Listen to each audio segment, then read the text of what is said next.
کہ جب غزہ کو نست و نابود کیا، غزہ کی بربادی کی، تباہی کی، وجہ کیا تھی؟ حماس۔ سب سے پہلے حماس کی سپورٹ کون کر رہا تھا؟ ایران کر رہا تھا۔ تو جو عوامل جن کی ایران سپورٹ کر رہا تھا مختلف ملکوں میں، ان کو کمزور کیا، غزہ کو تباہ کیا اور حماس کو کمزور کیا۔ حماس کے یکتے کے بعد دیگرے 2 سربراہان کو شہید کیا گیا، اسماعیل ہانیہ کو تو ایران میں کیا گیا۔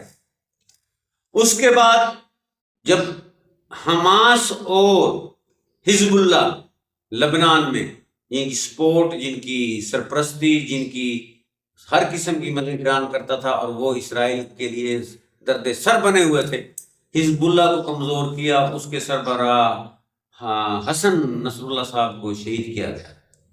اب یہ کمزور ہو گیا تو پھر شام کے اندر بشار الاسد کی حکومت کو ایران سپورٹ کر رہا تھا، جبکہ اینٹی بشار الاسد کو اس کو یہ سعودی اور اسرائیل اور امریکہ۔ تو بشار الاسد کی حکومت کو ختم کر کے اس کا مخالف گروہ کو شام کی حکومت دے دی گئی۔ ادھر سے بھی اسرائیل اور مغرب مطمئن ہو گیا۔ اس کے بعد ہوتی قبائل یمن میں ہوتیوں پہ حملے کیے۔ جب ان کو تھوڑا سا اور کمزور کر لیا گیا تو پھر انہی ملکوں سے، شام سے، اردن سے، سعودی عرب سے اور عراق سے فضائی جو ان کا حدود ہے ان کو استعمال کیا گیا، ان سے دیگر سہولت کاری بھی کرائی گئی اور ایران پر حملہ کر دیا۔ مقصد یہ تھا کہ جیسے ایران پہ حملہ ہوگا، اور ایک بات بتانا بھول گیا، اس حملے سے پہلے کچھ دن پہلے سابق شہنشاہ ایران رضا پہلوی مغرب کے اندر، امریکہ کے اندر اس کو بیٹے کو خبروں کی زینت بنایا گیا اور اس کو پروموٹ کیا گیا اور اس کو اچھالا گیا کہ یہ اصل ایران کے حاکم ہیں، شہنشاہ ہیں۔ تو مغرب میں اس میڈیا نے اس کو بڑا چپ کے رکھا اور اس کے بعد حملہ ہو گیا۔ اب حملہ کیا تھا کہ ایسا موساد نے نیٹ ورک تیار کیا جس کے اندر رضا پہلوی کے حامی بھی ایران موجود تھے، افغانی، یعنی نیٹ ورک اتنا تہران میں سخت کیا کہ کسی کو پتہ بھی نہ چلا، اور ساری فوجی قیادت اس حملے کے اندر شہید ہو گئی۔ جوہری سیاستدانوں کی قیادت شہید ہو گئی۔ اب یہ طے تھا کہ ایران کے پاس تو کچھ بچا نہیں، لہذا عوام نکلیں گی سڑکوں پر، جلوس نکلیں گے، جلسے ہوں گے، خوشیاں ہوں گی، نعرے ہوں گے، اور رضا پہلوی کے فرزند کو حکومت دے دی جائے گی۔ اور ایٹمی ری ایکٹر تو تباہ پہلے ہی کر چکے ہیں بقول ان کے خام خیالی میں، کیونکہ ایران تہران کے اندر انہوں نے چھوڑا ہی کچھ نہیں۔ لیکن یہاں آ کر نا مس کیلکولیشن ہو گئی امریکہ سے، اسرائیل سے اور ان کے حواریوں سے۔ اس میں کوئی شک نہیں کہ تمام ملٹری قیادت شہید ہو گئی، جوہری سائنسدانوں کی جو قیادت تھی، جو لیڈرشپ تھی، وہ بھی ختم ہو گئی۔ لیکن ایران نے 2-4 گھنٹے وقفے کے بعد، سنبھلنے کے بعد، آج 8واں دن ہے، متواتر ایران کی طرف سے میزائلوں کے حملے ہو رہے ہیں اور ہزاروں کی تعداد میں تسلسل کے ساتھ ہو رہے ہیں۔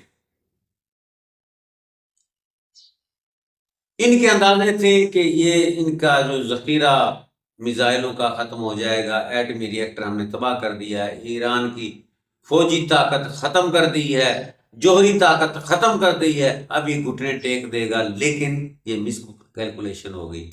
ایرانی عوام کے جذبے، ولولے، حوصلے قائم، فوج کے قائم، اور اسی ولولے کے ساتھ، اسی حوصلے کے ساتھ، اسی جذبے کے ساتھ ایرانی قوم اس وقت تک لڑ رہی ہے، نہ ان کے پاس میزائلوں کا ذخیرہ ختم ہوا ہے، اور یہاں تک بھی افواہیں ہیں یورپ کے پاس کہ 6 ماہ تک بھی اگر ایسے ہی مسلسل ایران حملے کرتا رہا تو میزائل اور ڈرونز کا ذخیرہ ان کے پاس بے انتہا ہے۔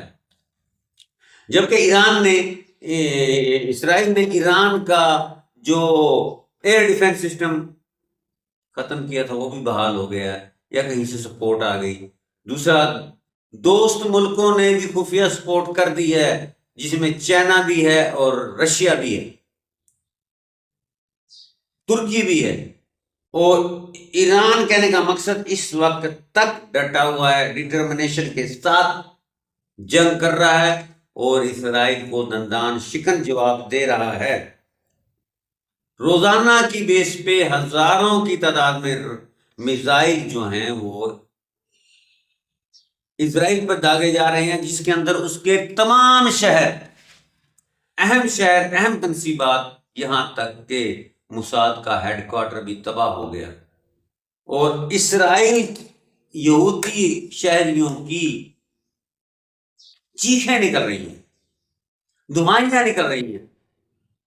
2 سے 3 ویڈیوز آ چکے جس میں اسرائیلی شہری ایران سے ترلے کر رہے ہیں کہ سیز فائر کر دو، سانو معاف کر دو، سانو چھٹ دو۔ اور ایک ویڈیو کے اندر وہ پاکستان کے بھی نعرے لگ رہے ہیں، please help us, please help us. تو چیخیں نکل رہی ہیں، شہری اسرائیل کو چھوڑ کر بھاگ رہے ہیں۔ ادھر سے پاکستان کے فیلڈ مارشل اور امریکہ کے صدر ٹرمپ کی بھی ملاقات ہو چکی ہے، اور خلیج کے اندر عمان اور قطر کو متحرک کر دیا گیا کہ تسی سالسی کراؤ، رسائی کراؤ، جفیاں پواؤ۔ مذاکرات کی گونج آنی شروع ہو گئی ہے۔ ادھر یورپ کے اندر سے جرمنی، کینیڈا، آسٹریلیا، یورپی 2-4 اور ملک ہیں جنہوں نے بھی مذاکرات پہ زور دینا شروع کر دیا ہے۔ اور ادھر سے جمعے کے روز اقوام متحدہ کی جنرل اسمبلی میں ایران اسرائیل جنگ پہ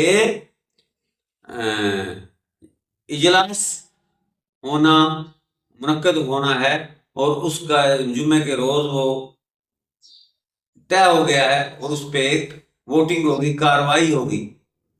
تو کہنے کا مقصد یہ ایک دم کیوں ترلے اور مذاکرات اور جناب سیز فائر اور جنگ بندی اور جنرل اسمبلی کا اجلاس؟